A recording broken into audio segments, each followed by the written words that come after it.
Hi there, good morning. I am Sarah. I am a traditional Usui Reiki master teacher, a holistic life coach, and a yoga teacher. I have been practicing for 20 years. I have been teaching for 10, and I go live in this group on Tuesdays and Thursdays, and in my business page outside of this group on Wednesdays. So you can catch me live all 3 days, Tuesday, Wednesday, Thursday at 9 a.m. Mountain Time, 11 a.m. Eastern Time, and each morning we talk about different topics from a spiritual perspective. And today's topic is codependency, how to recognize it and how to stop it dead in its tracks and get yourself to a healthy place of a relationship with yourself and with others. If you watch the replay, please make sure that you comment below. If you're watching live, please say hello. It helps me to reach more people when you do this, and I really appreciate it. So make sure you like and comment. And with all that said, here we go. So how do you know if you are codependent? The first thing that you want to do is you want to notice when you are looking for approval, for validation, when you maybe want their validation and approval because you're afraid that maybe you will lose them if you don't get that validation and approval, so you're constantly eager and trying to please. You can notice if you are avoiding conflict, if you find yourself walking on eggshells because you know that if you just say the wrong thing or move the wrong way, all hell's gonna break loose, and you find yourself a little bit tense, a little bit just on edge all the time. When you put everybody else's needs before your needs, when you end up giving more than you have because you are looking for their approval, you are looking for their love, you are looking for their respect, or whatever it is that you feel you need from outside of yourself. And so you go way out of your way, like literally way out of your way, to please and to give and to share more than you feel comfortable with at your own expense. That's how you know you're in a codependent situation. When you are looking to solve everybody's problems and everybody comes to you with their problems, and you are maybe in a very good place, maybe you have some, I don't know, you have a good day, and this friend calls you and kind of keeps you on the phone forever and ever, and then after you're done, your energy is completely drained, just zap, and you're like, what happened?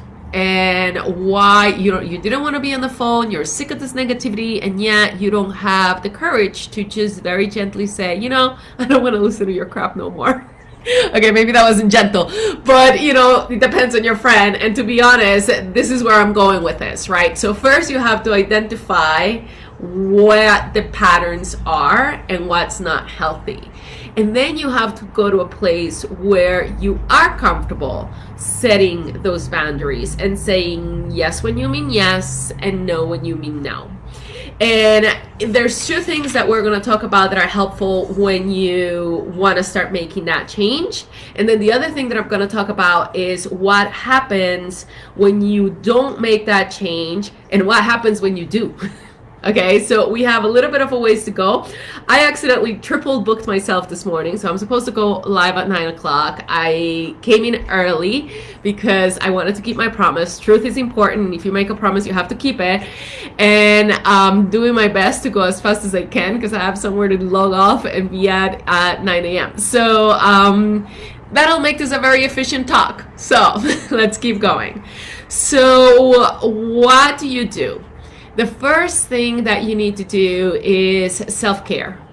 It has to be unconditional. You need to do whatever it is that you need to do for yourself for you to be in a balanced place.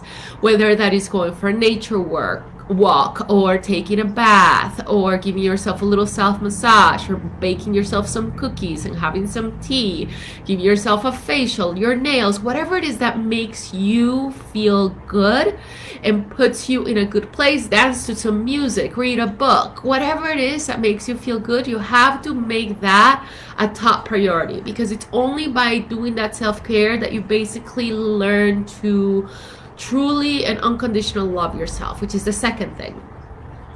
You have to be so compassionate and so patient with your own dysfunction. Like, you know, sometimes you're like, why do I do this? Why do I interact with these people this way? What's wrong with me? And then you beat yourself up over what's wrong instead of looking with compassion at what you could do to improve it.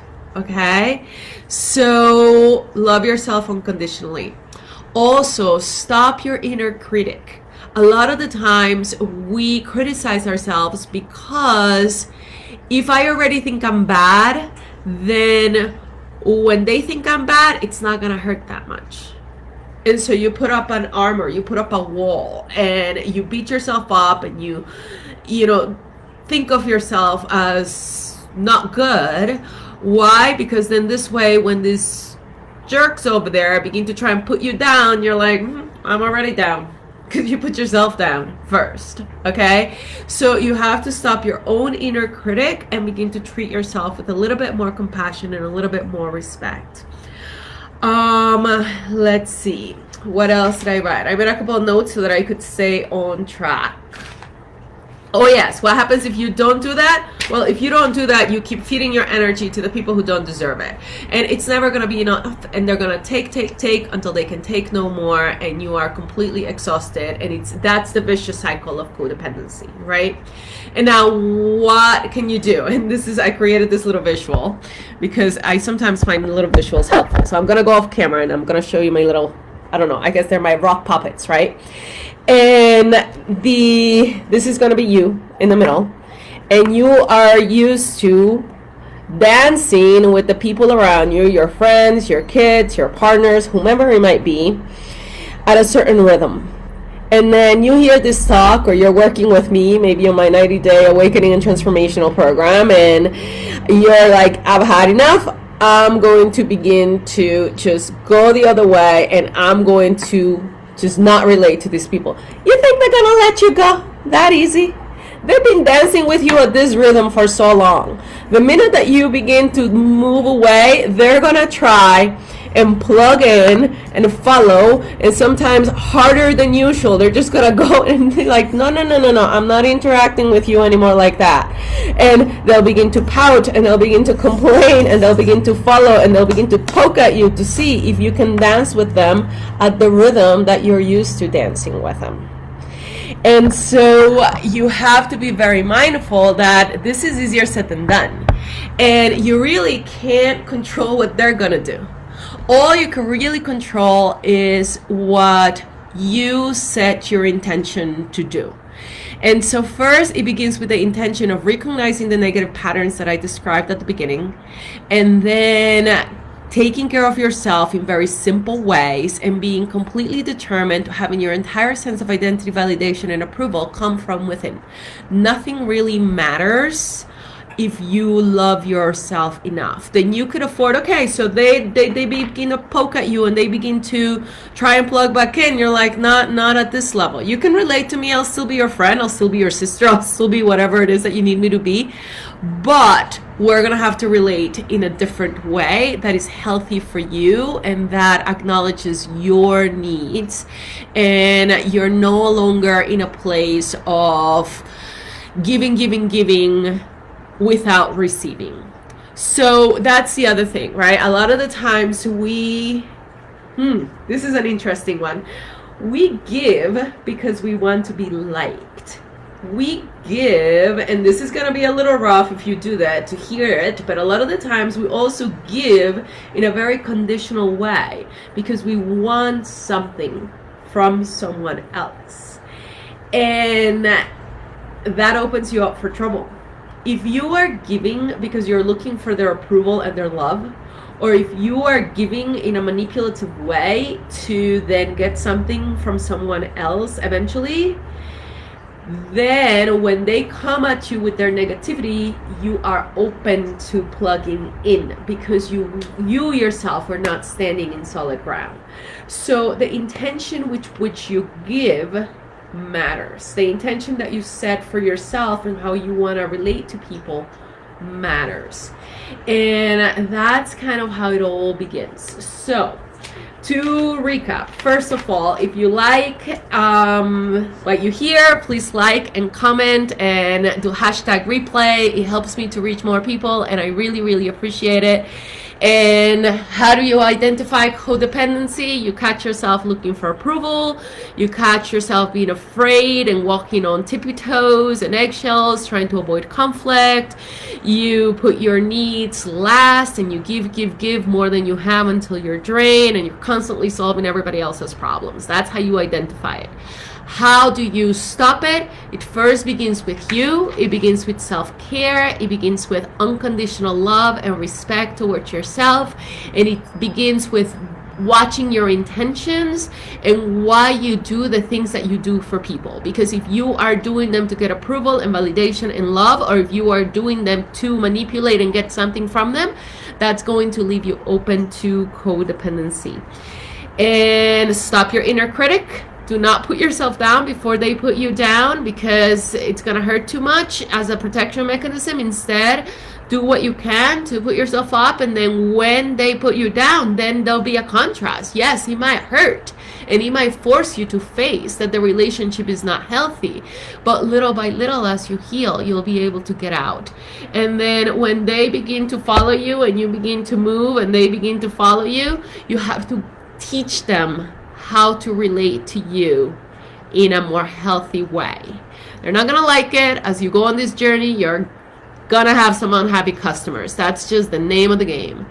And if you come from a place of light and love, you'll be able to deal with that conflict from a productive place. What I don't want you to do is, I don't want you to feel empowered and go poking buttons and fighting from the wrong place and starting to set boundaries from a place of defense, from a place of fear, from a place of anger, from a place of frustration. That is actually just going to create even more trouble. So you have to come from a place of first unconditional love and respect for yourself. So you're not doing to annoy them, you're not doing to pick a fight with them, you're not doing to piss them off, you're just doing what you need to do for you out of love and respect for yourself. And it's absolutely natural, and they can love it or they can, and they don't have to. It doesn't matter. It's irrelevant. But it's not personal. You're not doing it to hurt them. You're not doing it to get back at them. You're not doing them to, you're doing it for you. And so how do you know if you're doing it right? It's actually very simple.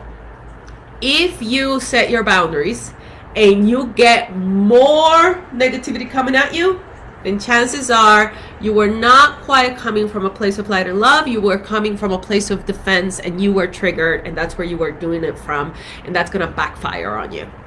The way that you set boundaries is from a place of love and light and respect for yourself. But in order to do that, you have to do the other things that I was talking about, which is self-care is unconditional, stop your inner critic, and learn to really unconditionally love yourself.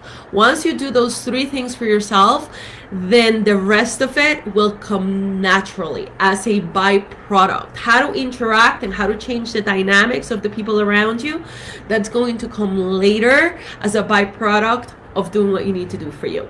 So yay, I did that in exactly 13 minutes, and I get to be on time for my next meeting. So thank you so much for watching. Please like and comment and tell me when you watch the replay. This is a really good one because I was very efficient. Usually I ramble a lot.